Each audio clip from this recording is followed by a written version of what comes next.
सत साहिब बंदी छोड़ सतगुरु रामपाल जी भगवान की जय हो। परमपिता परमात्मा सारी सृष्टि के रचनहार, कुल मालिक, असंख्य ब्रह्मांडों के स्वामी, जगत गुरु, तीनों लोकों में प्रवेश करके सबका भरण पोषण करने वाले संत शिरोमणि सतगुरु रामपाल जी परमेश्वर जी के चरण कमल में देश विदेश से हम सभी सत्सेवक भाई बहनों का कोटि कोटि दंडवत प्रणाम। और लाइव वीडियो देख रहे आप सभी भगत भाई बहनों को दास की तरफ से प्यार भरा सत साहिब।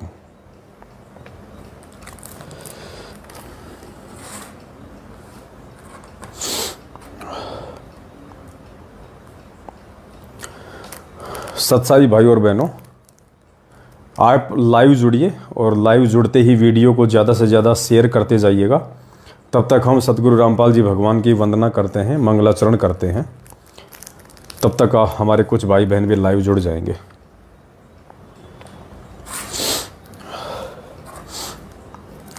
बंदी छोड़ सतगुरु रामपाल जी भगवान की जय हो।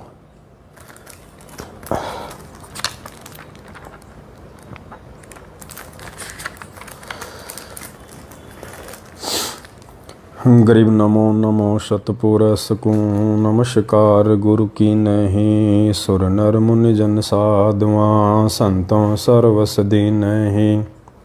सतगुरु साहिब संत सब दंडोतम प्रणाम, आगे पीछे मध्य हुए तिनको जा कुर्बान। नराकार निर्विषम काल जाल भय भंजनम, निर्लेपम निज निर्गुणम अकल अनुप बेसुन धुनम। सोहम सुरति समापतम सकल समाना नीरतल, उज्ज्वल हिरंबर हरदम हम बेपरवा ऐथा है। वार पार नहीं मध्य तम ग्रीव जो सुमरें सिद्ध होई, गणनायक गलताना करो अनुग्रह सोई। पारस पद परवाना आदि गणेश मनाऊं, गणनायक देवन देवा चरण कंवल लो ल्याऊं। आदि अंत करूं सेवा परम शक्ति संगीता, हृदय सिद्धि दाता सोही। अविगत गुण है अतीता हम सत्य पुरुष निर्मोही। जगदम्बा जगदीशम मंगल रूप मुरारी, तन मन अर्पूं शीसम भक्ति मुक्ति भंडारी। सुर नर मुनि जन ध्यावे, ब्रह्मा विष्णु महेशा शेष सहस मुख गावें। पूजे आदि गणेशा इंद्र कुबेर सुरेखा, वरुण धर्म राय ध्यावे। सुमरथ जीवन जी का मन इच्छा फल पावे। 33 कोटि अधारा ध्यावे 88 उतरे भव जल पारा। कट हैं यम की फांसी 33 कोटि अधारा, ध्यावे 88 उतरे भव जल पारा। कट हैं यम की फांसी बंदी छोड़ सतगुरु रामपाल जी भगवान की जय हो। बंदी छोड़ सतगुरु रामपाल जी भगवान की जय हो। बंदी छोड़ सतगुरु रामपाल जी भगवान की जय हो।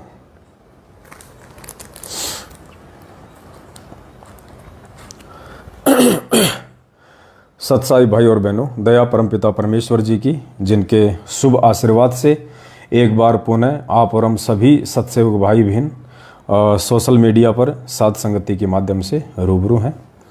सतगुरु रामपाल जी भगवान की विशेष मेहर, ये उनकी विशेष रजा है उनके सत्सेवक बच्चों के ऊपर। और जितने भी भगत भाई बहन लाइव जुड़ चुके हैं सभी से दास की विनती है, प्रार्थना है, एक बार वीडियो को ज़्यादा से ज़्यादा शेयर कर दें हर जगह। सभी भाई बहन वीडियो को ज़्यादा से ज़्यादा शेयर कर दें।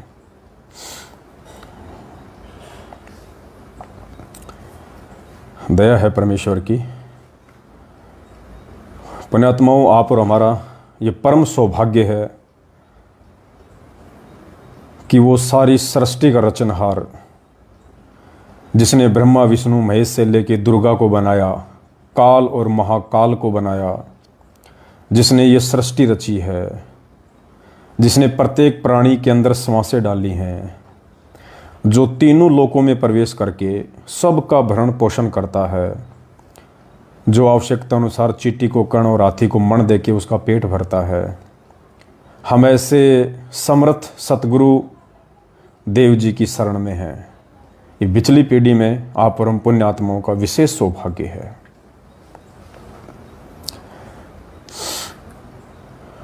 समय आने पे परमात्मा ने जो जो कार्य करने हैं और जो जो कार्य परमेश्वर ने समय अनुसार निश्चित कर रखे हैं, ठीक का समय आने पे वो सभी कार्य एज इट इज होंगे जो सतगुरुदेव जी ने अपने मुख कमल से अपने सत्संगों में हमें बताया है। तो हमने सिर्फ धैर्य के साथ और एक विश्वास के साथ इस भक्ति मार्ग पे अपने पैर जमा के रखने हैं। हम चाहे कुछ भी ना करें, बस हम अपने पैर जमा के रखें। वर्तमान का जो समय है ये बहुत ज़्यादा डेंजर समय है। डेंजर क्यों है? क्योंकि वर्तमान का समय भक्तों का विश्वास तोड़ने का समय है। भक्तों के अंदर आपस में राग, द्वेष, ईर्ष्या और नफरत की भावना पैदा करवाने का समय है। भगत के अंदर मानसिक दुर्बलता लाने का समय है। काल यही चाहेगा कि किसी भी तरह से ये प्राणी इस पूर्ण संत की मर्यादा से एक बार हट जाए, बस उसके बाद फिर मैं इसको अपने पाले में ले लूँगा, उसका इतना ही काम है। तो सत्सेवकों पे तो दया है परमपिता परमेश्वर जी की। मालिक का आशीर्वाद भरा पंजा हम सभी भाई बहनों के ऊपर है। फिर भी सावधानी की बहुत ज़्यादा ज़रूरत है, क्योंकि कहते ना सावधानी हटी और दुर्घटना घटी। तो सावधानी फिर भी अंतिम समय तक हम सभी भाई बहनों को रखनी पड़ेगी। तो जितने भी भाई बहन लाइव जुड़ रहे हैं, सबसे हाथ जोड़ के विनती है, एक बार वीडियो को ज़्यादा से ज़्यादा शेयर कर दें, ताकि फिर आज जिस संदेशे के लिए परमपिता परमेश्वर ने दास को निमित्त बनाया है वो संदेशा सभी भाई बहनों तक पहुंच सके। और आज लाइव वीडियो का दास ने मैसेज दिन में डाल तो दिया, लेकिन दास की हालत ख़राब थी आज, क्योंकि दास ने ज़िंदगी में पहली बार 1200 किलोमीटर की रनिंग गाड़ी से अकेले ने लगातार की है, नॉन स्टॉप। परमात्मा ने 1200 किलोमीटर गाड़ी चलवाई है नॉन स्टॉप। सिर्फ एक बार बीच में होटल पे खाना खाने के लिए रुके थे, सिर्फ एक बार, आधा पौन घंटे। और 1200 किलोमीटर कंटिन्यू 24 घंटे लगातार परमात्मा ने ड्राइविंग करवाई है। जबकि दास के साथ रहने वाले भाई बहन जानते होंगे, दास 2 घंटे से ज़्यादा ड्राइविंग नहीं कर पाता है। 2 घंटे बाद में दास को नींद आने लग जाती है। लेकिन एक सेवा थी, वहाँ पे पहुँचना भी बहुत ज़्यादा अर्जेंट था, ज़रूरी था। और मालिक से फिर प्रार्थना करी तो परमेश्वर ने हिम्मत दी। और 1200 किलोमीटर पुण्यात्माओं, ये कोई छोटी मोटी बात नहीं है। एक जो प्रोफेशनल जो ड्राइवर होता है वो भी 1200 किलोमीटर लगातार गाड़ी नहीं चला पाता, उसको भी बीच में नाइट स्टे करना पड़ता है। और यहाँ तो परमात्मा ने कंटिन्यू, यानी कल शाम को 4 बजे हम निकले थे महाराष्ट्र से, और आज हम पहुँचे हैं शाम को 4 या 5 बजे के आसपास।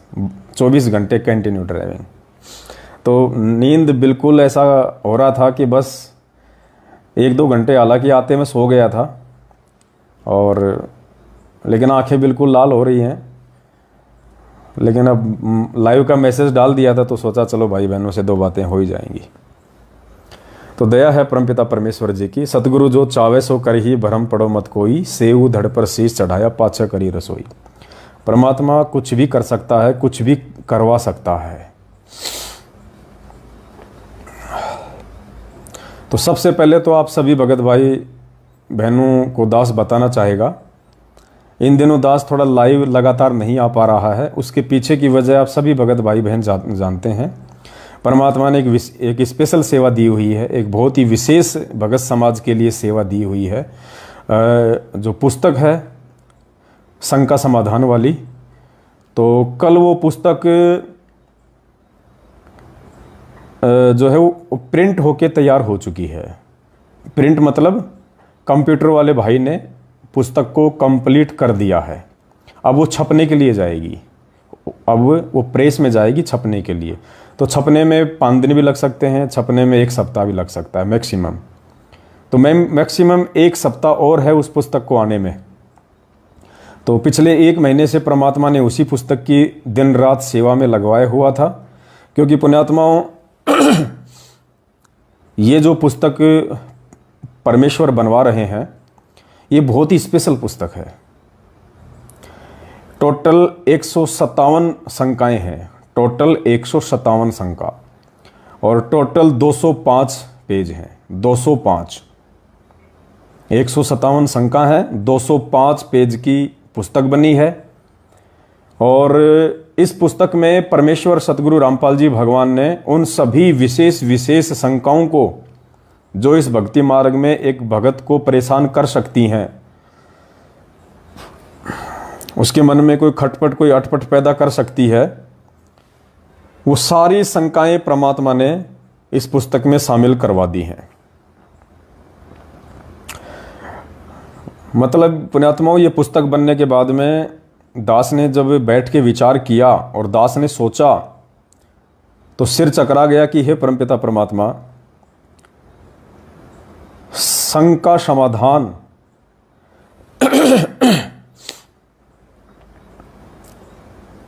157 शंकाएं और पूरा विस्तार से उनका वर्णन, एक एक चीज को समझा के, ऐसा नहीं कि साहब हम किसी की शादी विवाह में जा सकते या नहीं, तो समाधान में ऐसा नहीं कि नहीं जा सकते बस हो गया, नहीं, कम से कम 3-4 पेज, क्यों नहीं जाना, हम चले जाएंगे तो हमारे को क्या नुकसान है, नहीं जाएंगे तो हमारे को क्या फ़ायदा है, हमारे गुरुदेव जाने से प्रसन्न होंगे या ना जाने से प्रसन्न होंगे, वहाँ जाने से हमें क्या क्या हानि हो सकती है, हमारे हित में क्या है। मतलब पूरा एडी से लेके चोटी तक उस शंका का समाधान।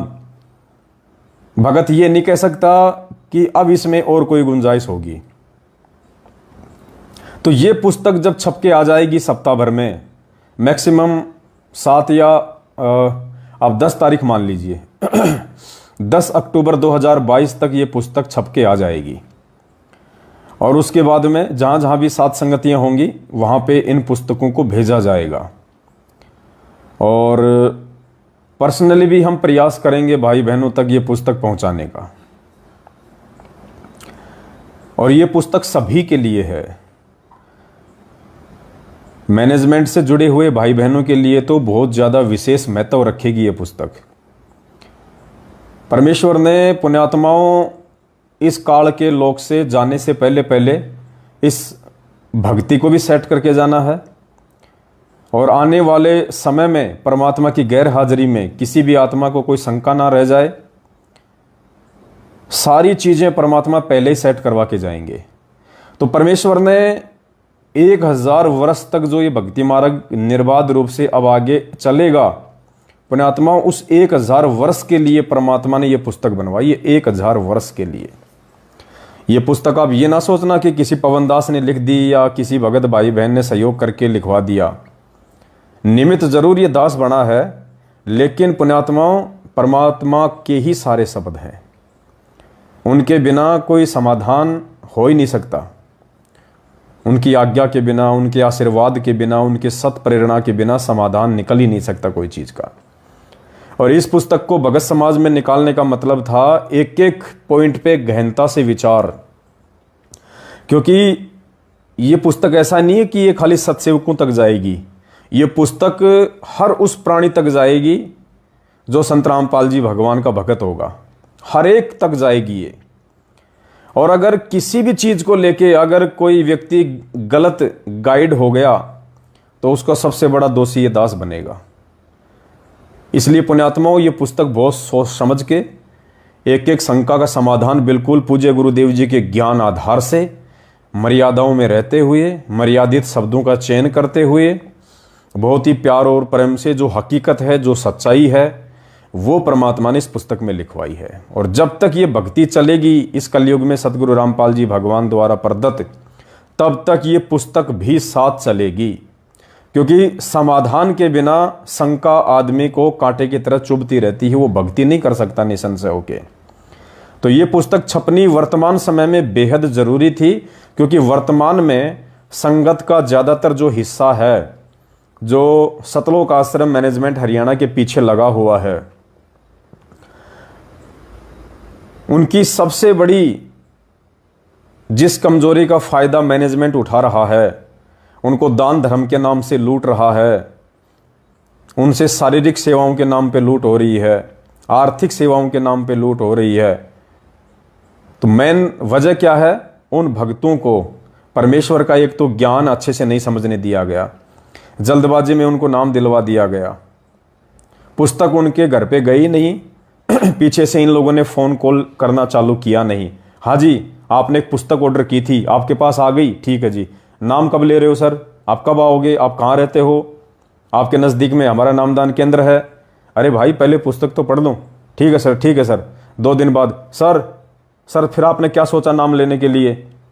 मतलब ज़बरदस्ती करके उसको नाम दिलवाओ, ज्ञान मत समझने दो उसको, उसकी शंकाओं का समाधान मत होने दो। बस तुम उसको एक बार नाम से जोड़ दो और अपने रजिस्टर में उसका नंबर जोड़ दो, और उसके बाद में उसके पास में पीले पर्चे भेजना शुरू कर दो, अपने मनमाने आदेश उनके पास में भेजना शुरू कर दो। तो ज्यादातर संगत के वर्तमान में लुटने पिटने का और अकाल मौत मरने का जो कारण है, वो है ज्ञान अच्छे से नहीं समझने दिया जाता। और इतनी शंकाएं भरी हैं उन लोगों के अंदर, इतनी शंकाएं भरी हैं जिनकी कोई हद नहीं है। तो ये पुस्तक पुण्यात्माओं 157 शंका कम नहीं होती है। परमात्मा ने हमें सतनाम के समय जो नियमों का एक पर्चा दिया जाता है, उसमें 34 नियम होते हैं। सतनाम के समय 34 नियम, प्रथम नाम के समय 11 नियम, 34 और 11 45 नियम। और यहां तो परमात्मा ने 157 शंकाएं,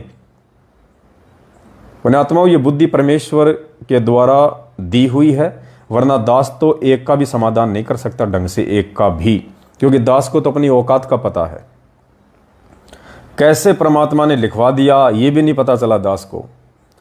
जब पूरे 200 पेज बन गए तब मालूम पड़ा, अरे परमात्मा ने, और व्हाट्सएप पे लिखवाया पहले परमात्मा ने, ऐसा नहीं कि कंप्यूटर वाले के पास बैठ गया, सिर्फ व्हाट्सएप पे शंका फिर उसका समाधान, शंका फिर उसका समाधान, कोई किसी से पूछना नहीं। आपस में तो खैर छोटा मोटा जो डिस्कस होता है भाई बहनों से हो ही जाता है। जहाँ दास को कोई चीज़ समझ में नहीं आती है, वहाँ दास अपने आसपास रहने वाले भगत भाई बहनों की सहायता लेता है। दास उनसे पूछता है कि भाई ये चीज़ ठीक है या नहीं है, इसको हमने कैसे करना है। क्योंकि सतगुरु रामपाल जी भगवान के अलावा कोई भी व्यक्ति इस धरती पे पूर्ण नहीं है, परिपूर्ण नहीं है, ना उनके ज्ञान में ना किसी और काम में।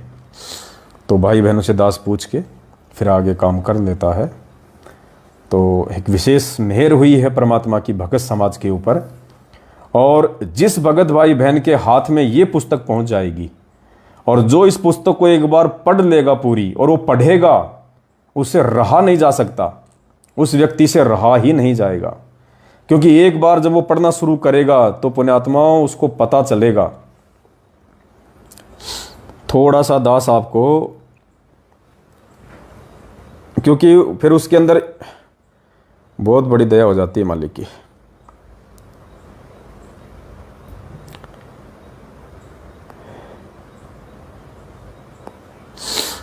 और साथ में जो सेवा के लिए जो पुस्तक है कल की आ चुका है, वो पुस्तक भी साथ ही छप रही है। तो दोनों पुस्तकें परमात्मा की दया से भगत समाज के पास में पहुंच जाएगी।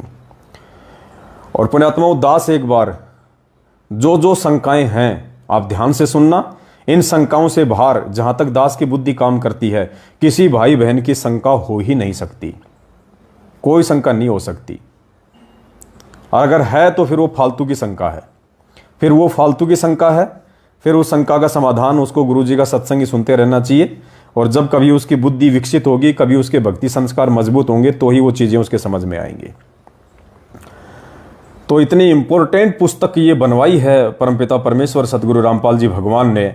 और इस पुस्तक के लिए दास आपको बताना चाहेगा कि सतलोक आश्रम मैनेजमेंट हरियाणा से भी हमारे पास में इतनी व्हाट्सएप आ रही हैं, इतनी व्हाट्सएप पे मैसेज आते हैं, भगत जी पुस्तक कब छप रही है, अपना एड्रेस लिख लिख के भेज रहे हैं। दास कह रहा भी रुको थोड़ा सा इंतजार करो, पुस्तक छपने के बाद में दास एक मोबाइल नंबर देगा, उसी नंबर पे आपने अपना पूरा एड्रेस कैसे डालना है, क्या क्या लिखना है, क्या करना है, फिर दास बताएगा। और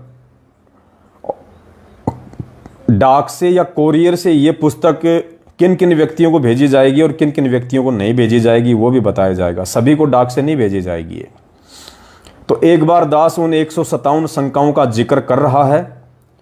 और मेरे जो नए भगत भाई बहन हैं जो हमारे लाइव से भी जुड़ते हैं, अब तो परमात्मा की दया हो रही है, 400-500 भगत भाई बहन तो लाइव ही जुड़ जाते हैं नॉर्मली। ये लाइव जब हम आए थे तो मुश्किल से 30-40 लोग जुड़ा करते थे, अब परमात्मा ने 500-600 भक्तों तक को तो सेट कर दिया है, लाइव जुड़ते हैं।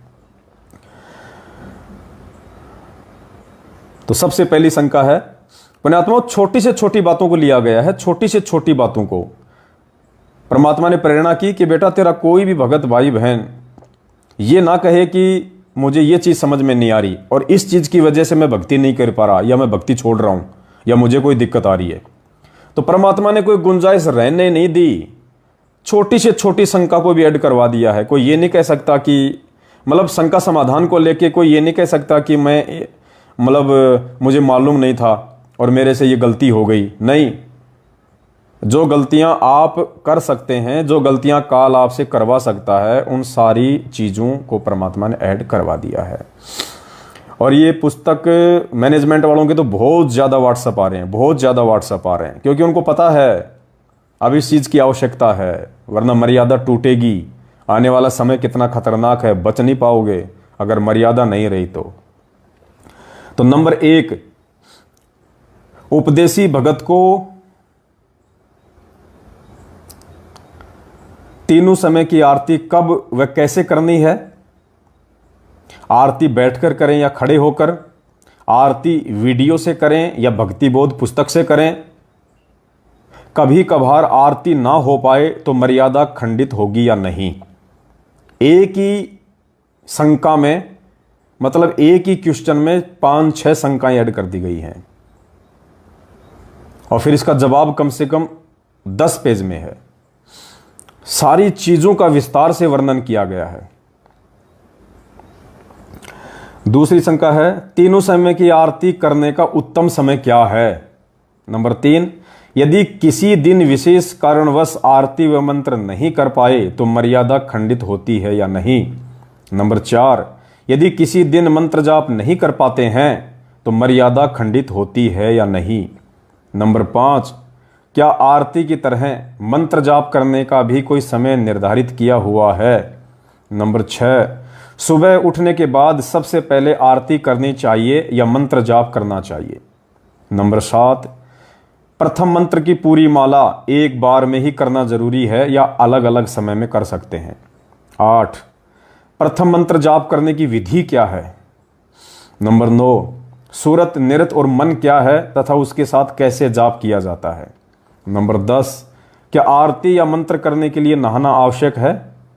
नंबर 11, आरती पुस्तक से करना उत्तम विधि है या गुरुदेव के ऑडियो व वीडियो से।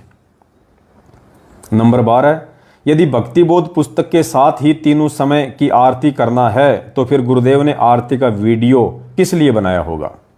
नंबर 13, आजकल मोबाइल में आरती की PDF पुस्तक उपलब्ध हो जाती है, क्या मोबाइल के माध्यम से भक्ति बोध पुस्तक को पढ़कर आरती की जा सकती है। नंबर 14, बोलकर आरती करना जरूरी है या मन ही मन में भी आरती कर सकते हैं। नंबर 15, प्रथम मंत्र का जाप 108 बार ही करना है या ज़्यादा भी कर सकते हैं। नंबर 16, भगत के घर में चरणामृत व प्रसाद खत्म हो जाए और हाथ में बांधे जाने वाला रक्षा सूत्र गंदा हो जाए, टूट जाए तो क्या करें। नंबर 17, चरणा अमृत पीने की वास्तविक विधि क्या है।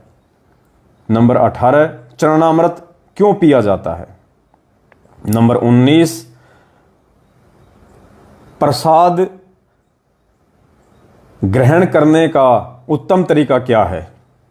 जो प्रसाद हमें नाम दीक्षा के समय जो दिया जाता है तो उस प्रसाद को ग्रहण करने का सही तरीका क्या है। 20, क्या भगत अपने छोटे बच्चों को प्रसाद और चरणामृत पिला सकते हैं। नंबर 21, क्या उपदेशी माता पिता के छोटे छोटे अनुपदेशी बच्चे मंत्र जाप कर सकते हैं। नंबर 22, यदि रक्षा सूत्र, चरणामृत और प्रसाद समाप्त हो जाए तो क्या करें, कहां से लाएं। नंबर 23, यदि रक्षा सूत्र गल जाए, टूट जाए या गुरुदेव की फोटो खराब हो जाए, गीली हो जाए या फट जाए तो उनका क्या करें। नंबर 24, घर पर दरबार साहिब में क्या क्या वस्तु रखनी चाहिए। नंबर 25, उपदेश प्राप्त करने के बाद पाठ प्रकाश, ज्योति हवन व 10वें अंश का पैसा कहाँ देना चाहिए, थोड़ा प्रकाश डालिए। 26, गुरुदेव भगवान को दंडवत प्रणाम करने की सही विधि क्या है, कैसे करना चाहिए। 27, शरीर के अष्ट अंग कौन कौन से हैं दंडवत प्रणाम करते समय जिन्हें जमीन से स्पर्श करना पड़ता है। 28, क्या दंडवत प्रणाम जमीन पर ही लेटकर करना अनिवार्य है। 29, क्या दोपहर में असुर निकंदन रमैनी के समय दीपक जलाकर आरती करना जरूरी है। 30, क्या नाम उपदेश लेने के बाद घर पर अखंड ज्योति जला सकते हैं। 31, घर पर ज्योति जलने के बाद जो छोटी छोटी रुई की बत्तियां बच जाती हैं उनका क्या करें। 32, नाम खंड के विषय में शंका का समाधान करें।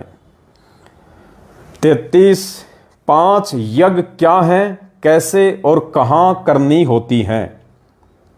34, हाथ में रक्षा सूत्र व गले में लॉकेट डालना जरूरी है या नहीं।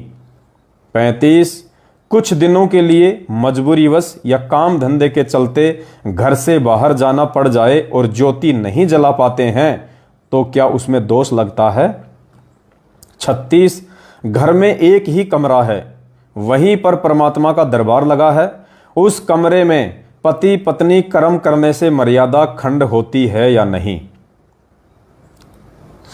37, उपदेशी भगत पूजा पाठ में धूप या अगरबत्ती का उपयोग कर सकते हैं या नहीं। 38, घर में शादी विवाह या अन्य कोई भक्ति नियमों के विरुद्ध कार्यक्रम होने पर यदि परिवार वाले भगत से सलाह मांगते हैं तो क्या करें। 39, गुरुदेव की अनुपस्थिति अर्थात गैर हाजिरी में उनके दर्शनों के लिए आश्रमों में या तीर्थ धाम पर जाना चाहिए या नहीं। 40, मेरा पति अनुपदेशी है तथा वह नौकरी करता है, दान धर्म के लिए पैसा नहीं देता है, मैं 10वें अंश या सेवा के लिए पैसे कैसे निकालूं, कोई समाधान बताइए। 41, घर में पत्नी या माता पिता के साथ थोड़ा बहुत मन मुटाव या झगड़ा होने पर मन करता है कि घर त्याग कर कहीं और चले जाएं, ऐसी स्थिति में क्या निर्णय लें। 42, क्या हर बार भोजन या नाश्ता करते समय अन्नदेव की आरती करना जरूरी है। 43, क्या अन्नदेव की आरती बोलकर करना जरूरी है। 44, भोजन करने से पहले अन्नदेव की छोटी आरती कैसे करें। 45, भोजन करने के बाद अन्नदेव की बड़ी आरती कैसे करें। 46, दिन में 5 बार भोजन या नाश्ता करते हैं तो क्या हर बार अन्नदेव की दोनों आरती करना जरूरी है। 47, मैं अनपढ़ हूं तो अन्नदेव की आरती कैसे करूं। 48, यदि परिवार में सभी सदस्य उपदेशी हैं तो प्रथम मंत्र का जाप एक साथ बैठकर और बोलकर कर सकते हैं या नहीं।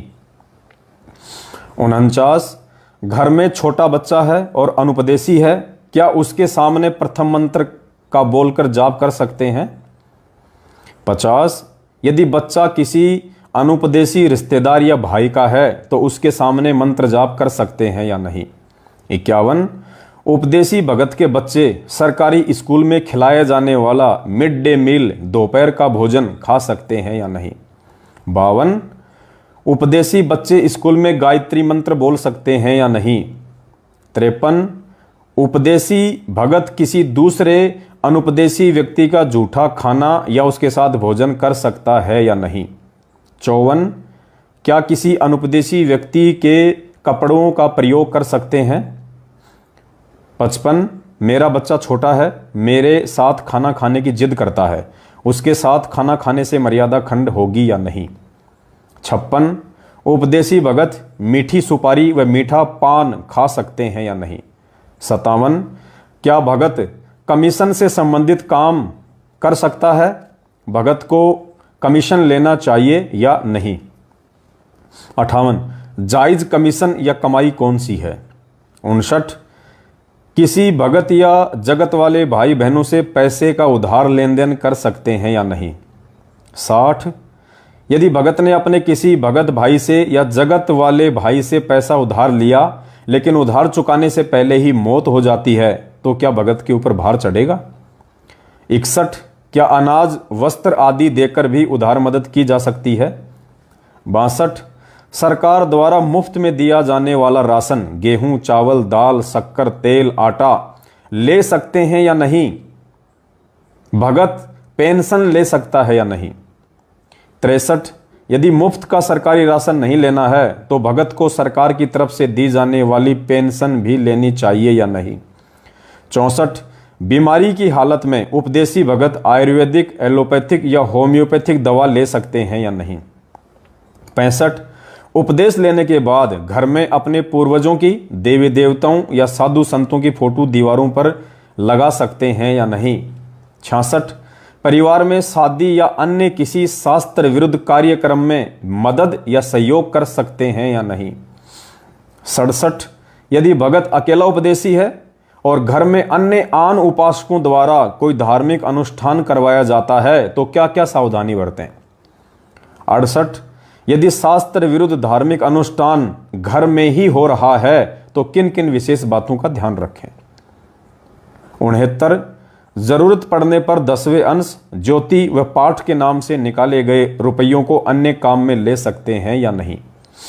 70, रिश्तेदारी में, परिवार में या पड़ोस में लड़की या लड़के की शादी में पैसे, कपड़ा, साड़ी, सूट या गिफ्ट आदि वस्तुएं दे सकते हैं या नहीं।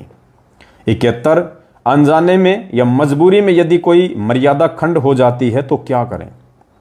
72, उपदेशी माता बहन अपने अनुपदेशी पति या परिवार के अत्यधिक दबाव के चलते या मजबूरीवश अन्य देवी देवताओं की पूजा पाठ में सहयोग दे सकती है या नहीं। 73, नाम उपदेश लेने के बाद शादी समारोह, जन्मदिन, विदाई समारोह, धार्मिक अनुष्ठान या अन्य किसी अवसर पर गिफ्ट उपहार का लेन देन, अपना सम्मान करवाना या दूसरे का सम्मान करना फूल माला देकर कर सकते हैं या नहीं।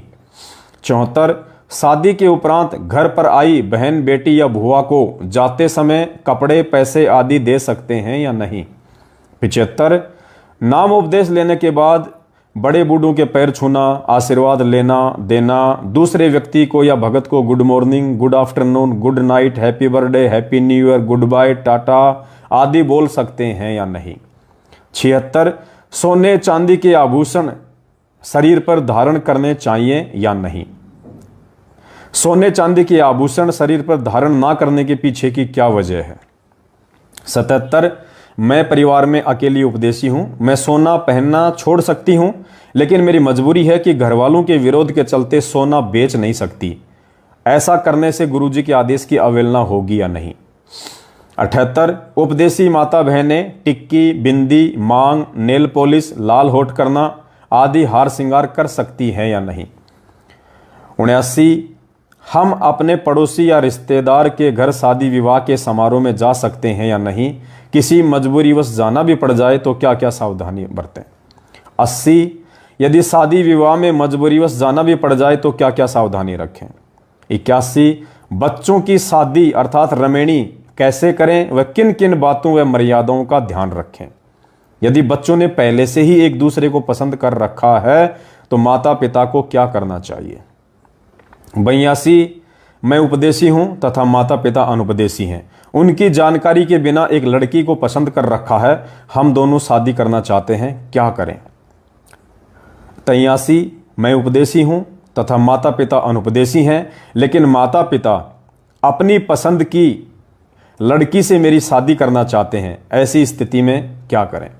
84, मैं उपदेशी हूं, दोनों पक्ष यानी माता पिता और लड़की वाले माता पिता, उसको कहते हैं दोनों पक्ष। मैं उपदेशी हूं, दोनों पक्ष रमेणी व मेरी मर्यादाओं के अंतर्गत शादी करने को भी तैयार हैं लेकिन लड़की अनुपदेशी हैं, क्या अनुपदेशी लड़की से शादी करना उचित होगा। 85, भक्ति मार्ग में कोर्ट मैरिज करना उचित है या अनुचित। 86, रमेणी में क्या क्या सावधानी रखनी है। 87, यदि कोई भगत सेल्स एंड मार्केटिंग या अन्य कोई ऐसी नौकरी करता है तथा उस नौकरी में उसे झूठ बोलना पड़ता है तो क्या करें। 88, यदि पालतू पशु को चीचड़ पड़ जाएं या शरीर के किसी हिस्से में कीड़े पड़ जाएं तो क्या करें। 89, उपदेशी भगत को जींस या छोटे छोटे तड़क भड़क व फैशन वाले कपड़े पहनने चाहिए या नहीं। 90, घर में अगर चींटी या कॉकरोच आ जाए तो लक्ष्मण रेखा या अन्य कोई कीड़े मकोड़े मारने का स्प्रे या हिट का प्रयोग कर सकते हैं या नहीं।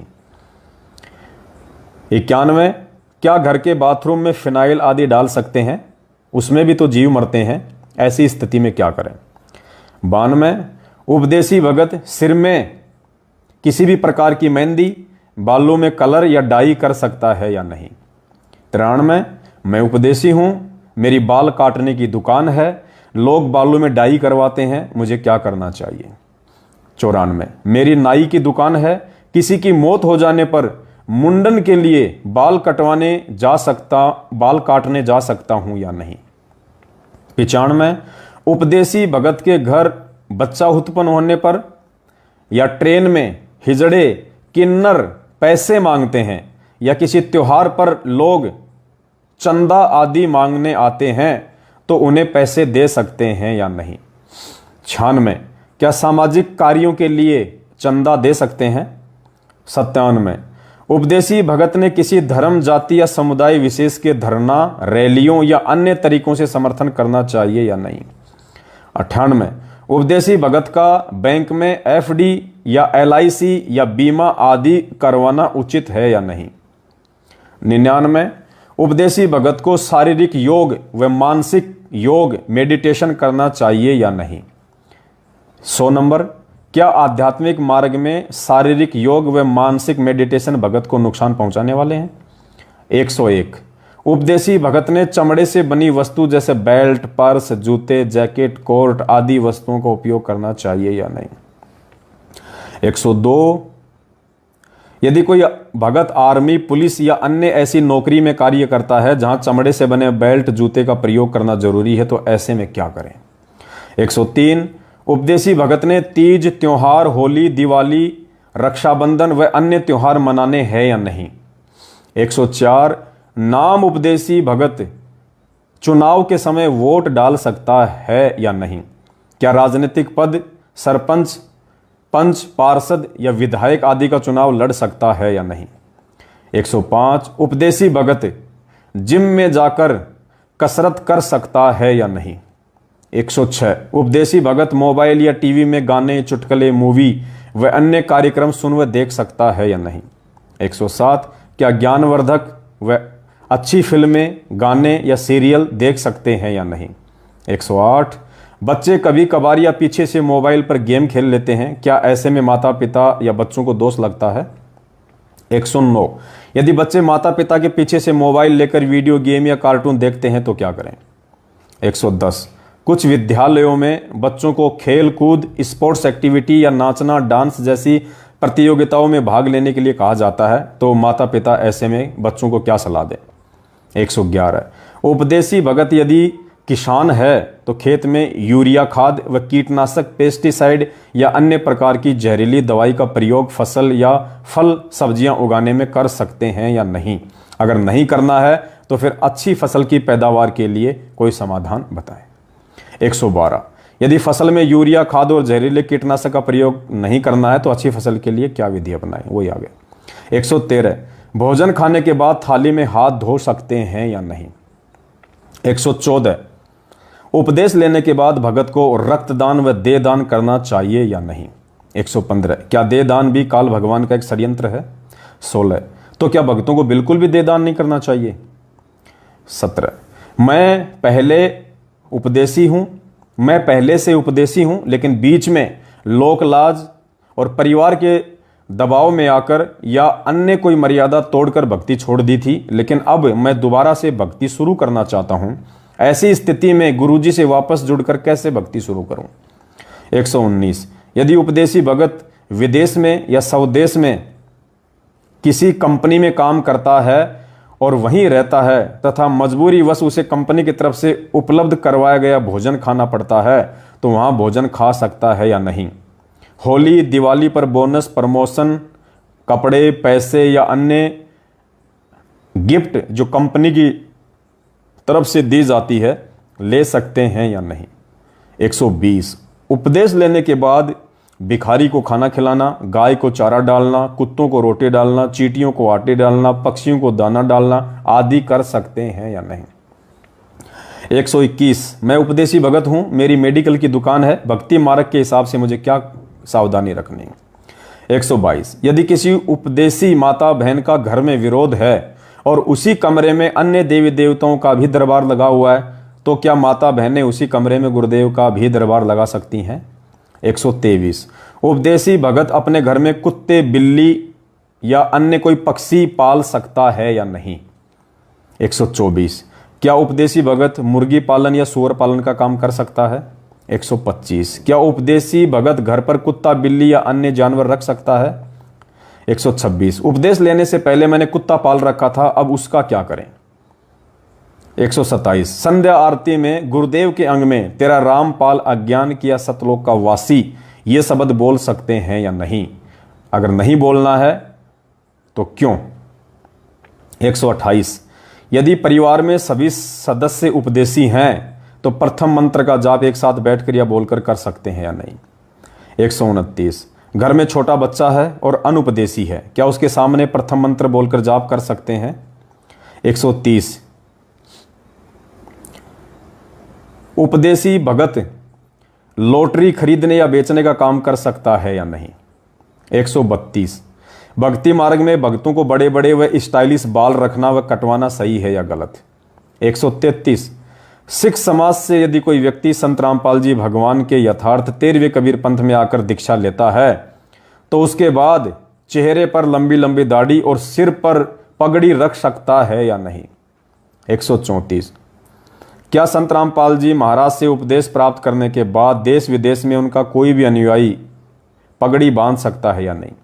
135 मैं उपदेशी भगत हूं और गांव में रहता हूं, मेरे गांव के काफी लोग खेतों में पानी देते समय व घरों में काम लेने के लिए बिजली की चोरी करते हैं, क्या ऐसा करना भक्ति मार्ग में जायज है या नाजायज।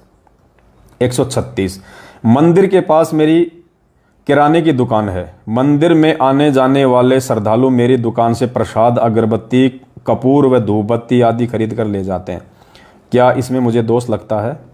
137 मैं उपदेशी हूं और मजबूरीवश अपने पति या बेटों की गलत कमाई से अपना पेट भरना पड़ता है, तो ऐसे में क्या करें। 138 मेरा पति 2 नंबर के धंधे से पैसा कमाता है, क्या उस पैसे को मैं अपने घर पे रख सकती हूं।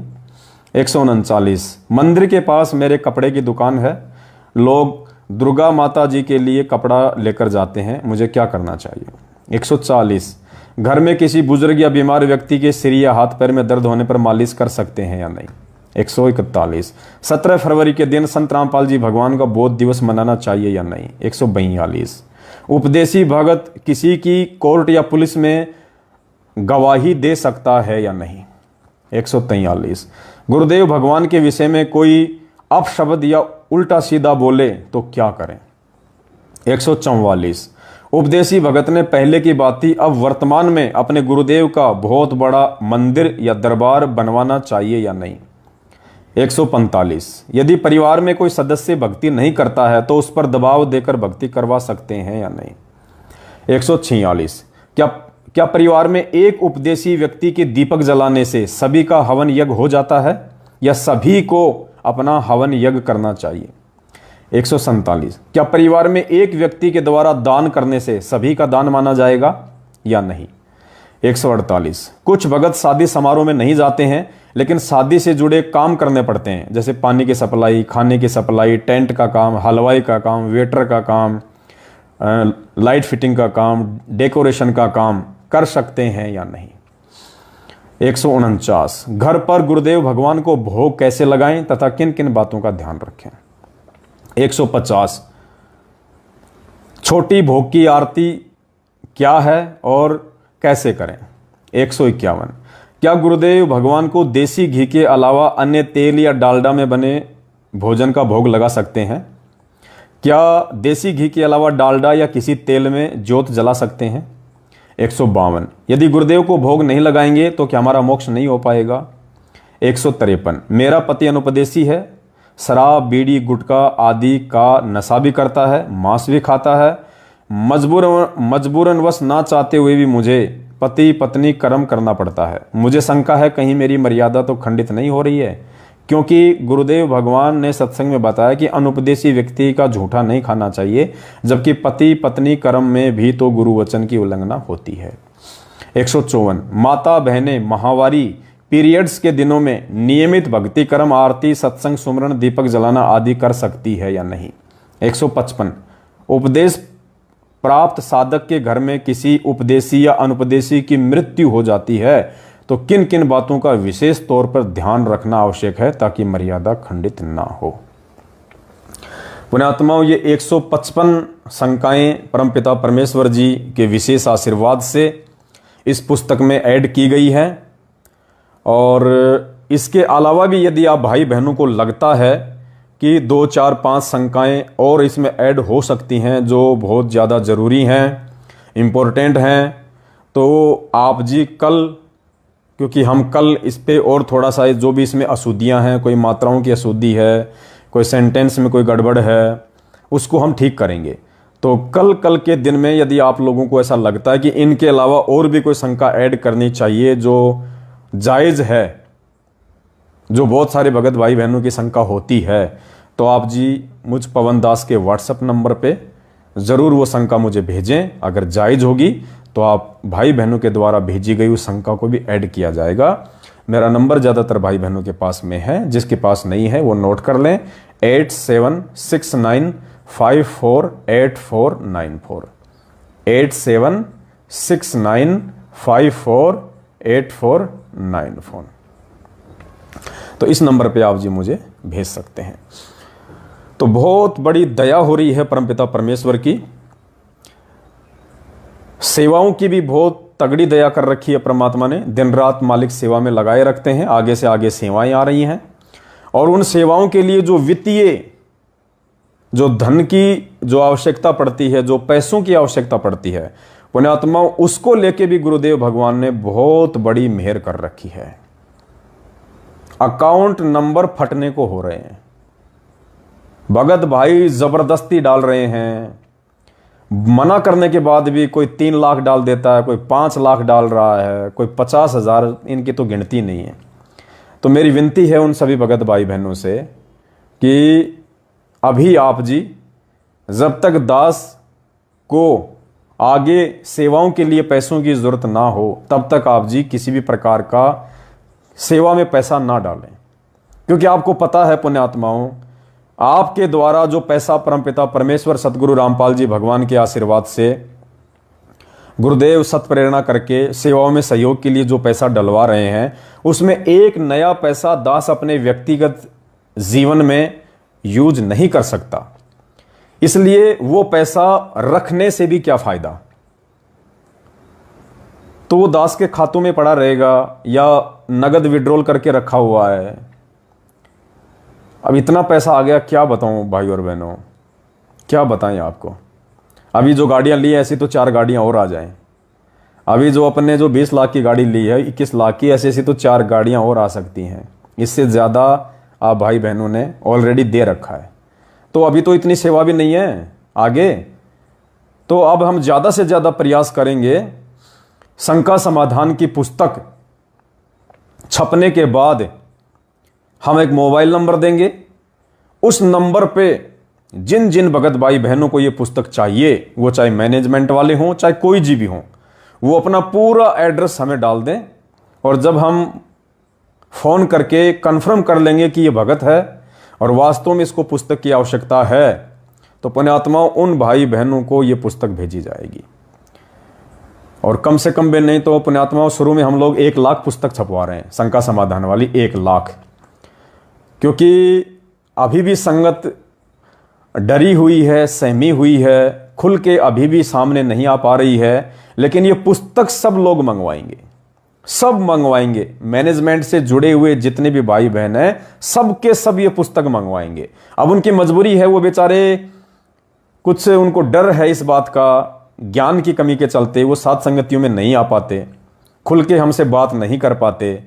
इसलिए हम जो नंबर देंगे पुस्तक छपने के बाद, उस नंबर पे आप भगत भाई बहन अपना पूरा पता एक बार ध्यान से सुन लीजिएगा।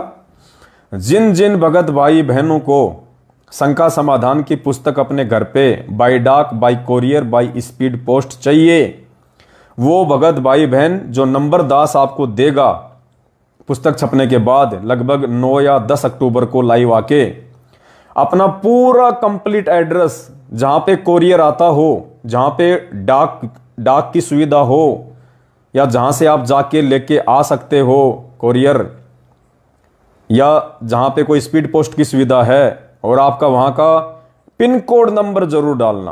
पिन कोड नंबर डालने में गलती मत करना। अगर पिन कोड नंबर नहीं डालोगे तो कोरियर नहीं आ पाएगा।